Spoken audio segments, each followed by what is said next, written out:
Well, Janine, before we talk about the steel, let's reflect on that fast ferns experience you had. A great result. What did you learn as a coach? It's quite the opposite to normal netball in that you, as an attacker, you want to shoot from out long and get those long shots in, and as a defender, you're trying to force them in to take the short shots as opposed to away from the post in normal netball. So, but yeah, it was a lot of fun and a great bunch of girls to work with. I feel I was in a privileged position, really. What do you think the future of that format of the game is? Is it going to really take off and be the equivalent to sevens? I'd like to think it could for netball. I think it would be a really good way to grow the sport. It's, netball's quite traditionalist and I'm still a huge advocate for that, but I do think there's a place for the fast five, and it wasn't until I actually was amongst it that I really appreciated the excitement and the skills that game can bring into it. And the girls really loved it for the different, I think the more space that the court has with two less players on it, and just more incentive to do different things.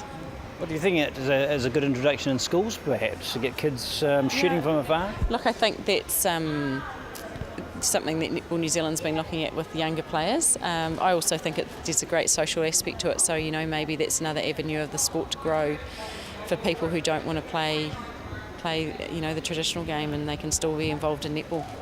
All right, back to the serious stuff. Who have you got to work with at the moment this early in the year? Well, the bulk of the squad, we've got 8 of the 12. Unfortunately, our internationals are away on international duty until the end of next week, so January has been a little bit challenging.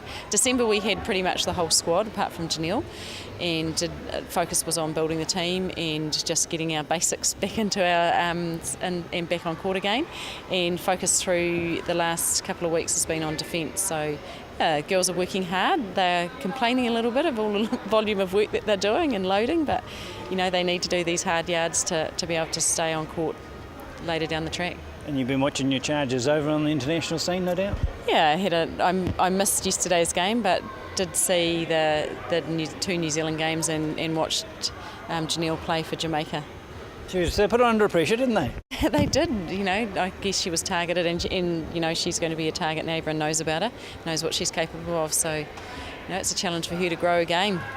Well, let's talk about your build-up. Obviously, you're doing a lot of fitness work. Have you actually had a game of any note? We've had a game earlier, so you missed that part. But yeah, they've had a couple. We've had gameplay this week and gameplay next week, and then we have a run out against the Tactics on the 8th of February in Timaru. And then into Melbourne for pre-season, there's all 10 teams are going there, so we have 7 games over there, which is pretty valuable. And then we're aiming for a game in Central 21st of February, I think it is. So yeah, that's our last hit out before we start the season. Will you have your internationals for that first hit out in Timaru? Yes, they're back that week. Yeah.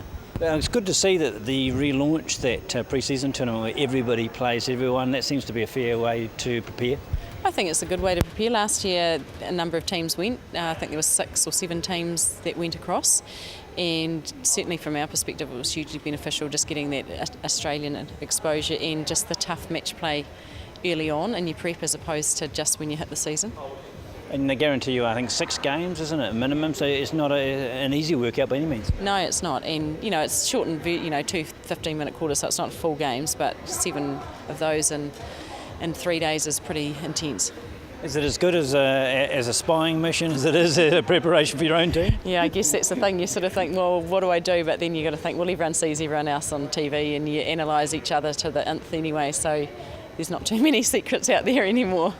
And how radically changed are the squads this year? Are there any completely new teams that you have to assess from scratch? Well, we've started that process, and I guess there's a couple, There's a bit of movement in New Zealand. We're focusing on the New Zealand teams at the moment. The Australians haven't had quite as much movement. They don't tend to as the New Zealand teams do. But yeah, the Pulse are certainly beefed up their ranks with a lot of experienced players, and as have the Mystics. So it's going to be interesting to see how that pans out. That always there's an offset somewhere else though, because Magic aren't perhaps what they used to be on paper anyway. No, but then any team on any day can take any team, and that's the attitude you've got to go in with. So, you still respect that the defence end of that Magic is pretty world class. Stability being your strength, the fact that you haven't had mass changes. Yeah, I think the good thing is that the girls have had that time together, the understanding's there, and it's just getting that polish now. So you've got everyone combined for positions, do you think? Obviously there's one or two players that are going to walk into the starting lineup, but everyone else has to fight? Yeah, look, I'd like to think that all 12 of them have to fight. They've got to prove themselves, and just because they had, good seasons last year doesn't guarantee they can walk out and do it. And there's that saying, you're only as good as your last game, so you've got to keep proving yourself. And how do you feel the team is preparation-wise now versus sort of end of January last year in your first stint? Well, end of January last year, we just only probably had about 2 or 3 trainings together as a team, so I think we're definitely down the track from that perspective. But things are a little bit ahead. We've got a shorter build-up this year, and more of a challenge in that we had Christmas in the middle of it, which we've never had before. So that's been an interesting challenge for everybody. I think once we get our 12 players back in and have a week just to get ourselves re-established, we'll be pushing it to be better than we were last year. No control over the draw, but so it's delivered to you. How do you like it? Yeah, I guess I'm one of those people that you get given it, you can't really change it too much. We've got an ugly part when we're away from home for 7 or 8 days because of the fact that we have a game in Christchurch on a Monday and then we play on the Friday in Canberra, and it's not ideal, and we certainly did make raise some concerns around that, and we're going to have to do some pretty good planning to make sure we recover and travel well over there. Starting with an Australian team, but starting at home, there's sort of a two-edged sword there, isn't it? Yeah, we did that last year actually, but we did it away. So yeah, we're excited to start at home, and the girls are really excited to be starting in the stadium, and that's something they're looking forward to. Yeah, and you can catch these teams out. You'll be as prepared as anyone? Yeah, I'd like to think so. Is there an outstanding favourite this year, do you think? Is there someone that would be short price at the TAB?